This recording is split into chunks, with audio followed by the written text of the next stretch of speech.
In the mid-1980s, the Soviet Union was a superpower that wanted to prove its technological greatness to the world.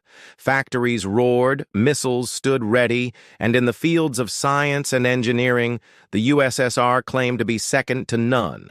One of the cornerstones of this image was nuclear power. The Soviets had built dozens of reactors across their vast empire. These reactors were symbols of progress, of modernity, of a future powered not by coal or oil, but by the atom. But behind the facade of power and progress, there were cracks. The Soviet nuclear program was ambitious, but also reckless. Reactors were built quickly, often cheaply, and always under a system that valued obedience more than honesty. Engineers who raised safety concerns were often ignored. Reports of accidents were buried in secret files. The RBMK reactor used at the Chernobyl nuclear power plant was a prime example of this. It was designed to be powerful and efficient, able to produce both electricity and weapons-grade plutonium. But it had a dangerous flaw. It became unstable at low power. In other words, the very situations where safety mattered most were the situations where the reactor was at its most dangerous. Still, the Soviets pressed on.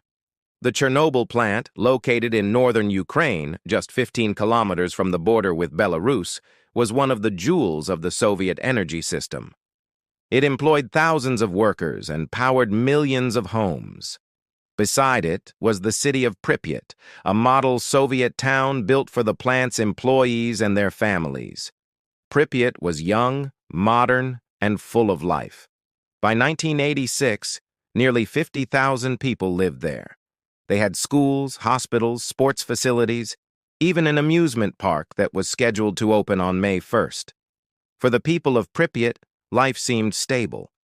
They had no idea that their city was sitting next to a ticking time bomb. On April 25, 1986, the operators of Chernobyl's reactor number 4 prepared for a safety test. The goal was simple in theory, to find out whether the reactor could keep supplying electricity for a short time in the event of a blackout.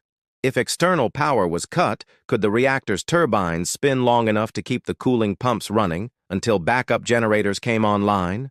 It was not the first time the test had been attempted. Previous attempts had failed. But this time, the engineers were determined to succeed. The plan was to gradually reduce the reactor's power, then simulate a power outage. But delays and poor communication disrupted the schedule. By the evening of April 25th, the reactor had been running at low power for too long. Xenon gas, a byproduct of the nuclear reaction, built up inside the core, making it difficult to restart the chain reaction. When the operators tried to increase power again, the reactor responded unpredictably. Instead of a steady output, it dropped to almost nothing. The engineers, under pressure to finish the test, pulled out most of the control rods, the very devices meant to regulate the nuclear reaction. This left the reactor dangerously unstable.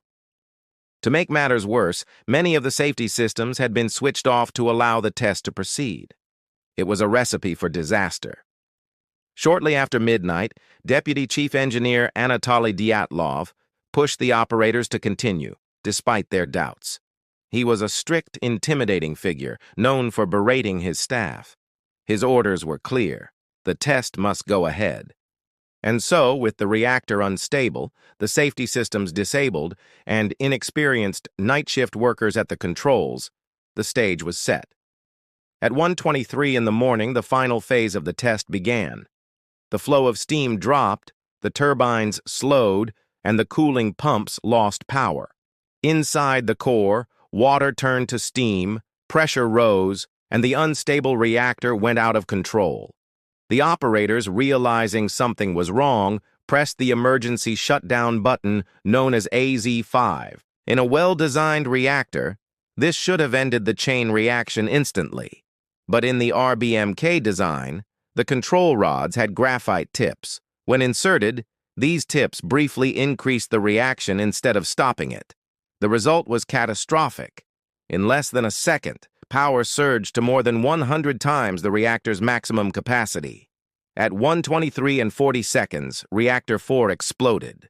The first explosion blew the 1,000-ton steel lid off the reactor. A second explosion, even stronger, tore through the building, scattering radioactive fuel and graphite into the night sky.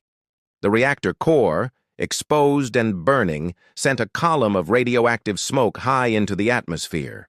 Witnesses in Pripyat later recalled seeing a strange blue glow above the plant, caused by ionized air.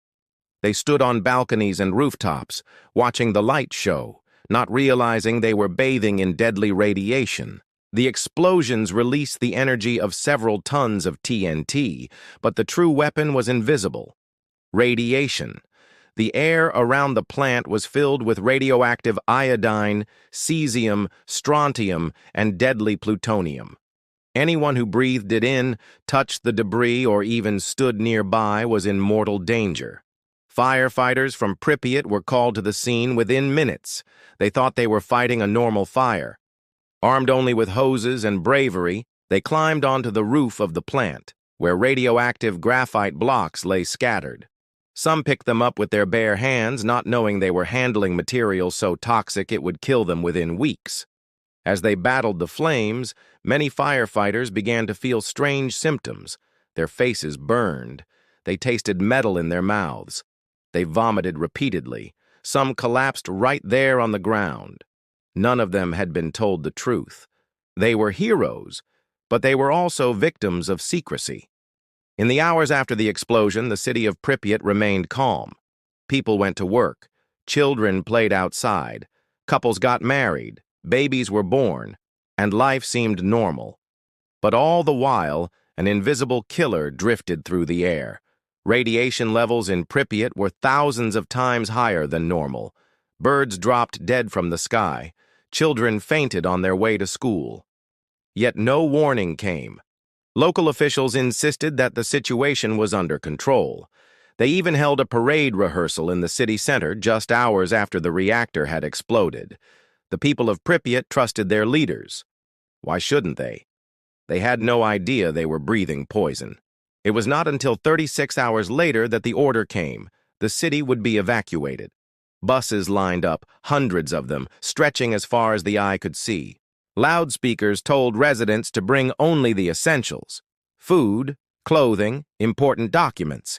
They were told they would return in a few days, but they never came back. Families boarded buses, leaving pets behind. Toys were dropped on the ground, meals left unfinished on tables. Pripyat froze in time that day. Today, it remains a ghost town, abandoned for nearly 4 decades. Its Ferris wheel, meant to open for the May Day celebrations, still stands rusting, never ridden by the children it was built for. Before we continue, if you're finding this story as haunting and important as I do, make sure to like this video and subscribe for more history explained in detail. Your support helps keep stories like these alive.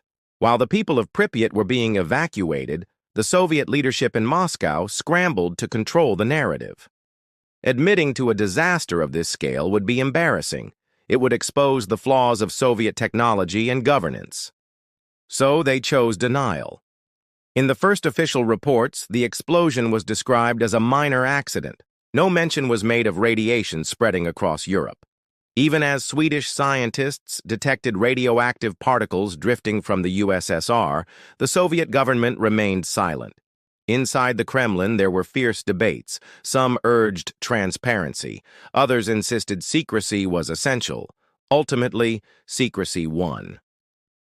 On May 1st, less than a week after the explosion, parades were held in Kiev and Minsk. Children marched through the streets under banners and balloons, while radioactive fallout drifted unseen overhead. When Soviet television finally mentioned the disaster, it was downplayed. Viewers were told that the situation was under control. The reality was anything but. International outrage grew.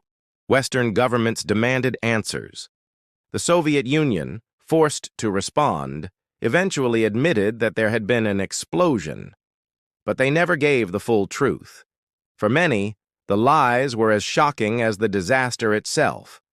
Chernobyl became a symbol of the Soviet Union's secrecy, its disregard for human life, and the failure of a system built on fear and control.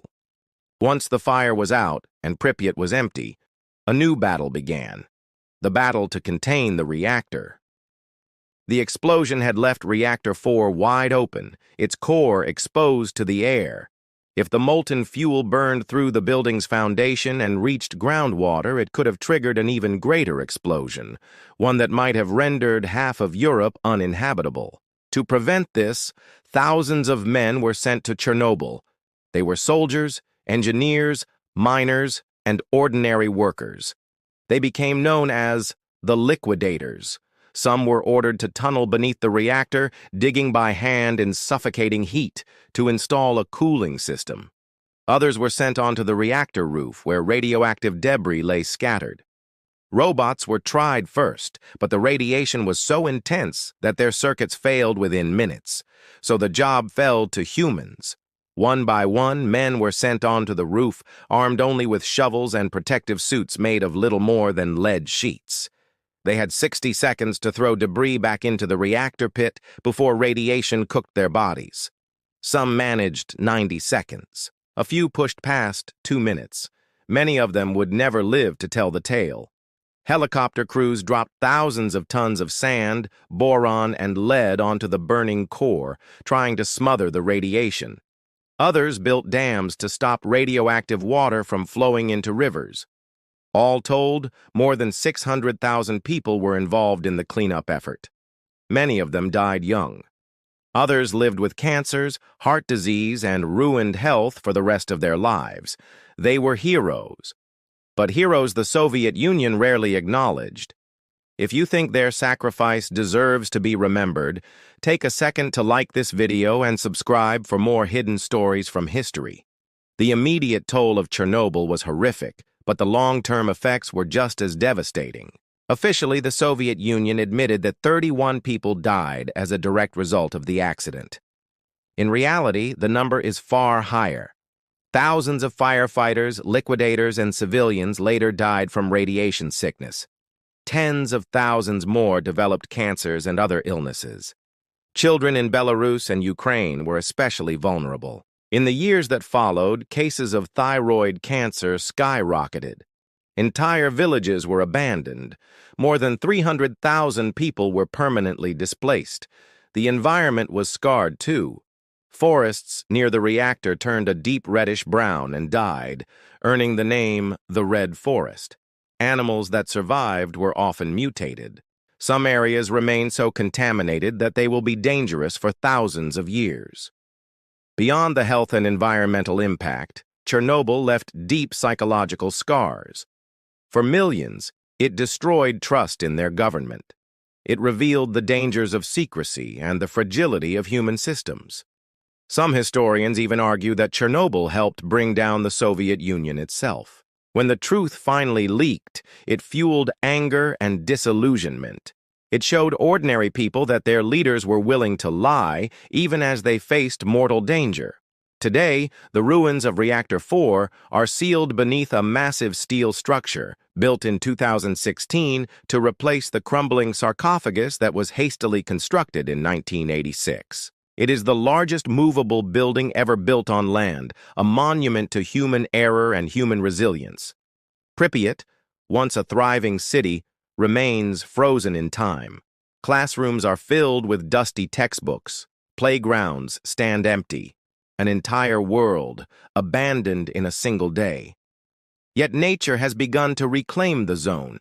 Wolves, bears, and wild horses roam the forests. Ironically, in the absence of people, the exclusion zone has become a sanctuary for wildlife. Chernobyl also changed how the world thought about nuclear power. For some, it was proof that nuclear energy was too dangerous.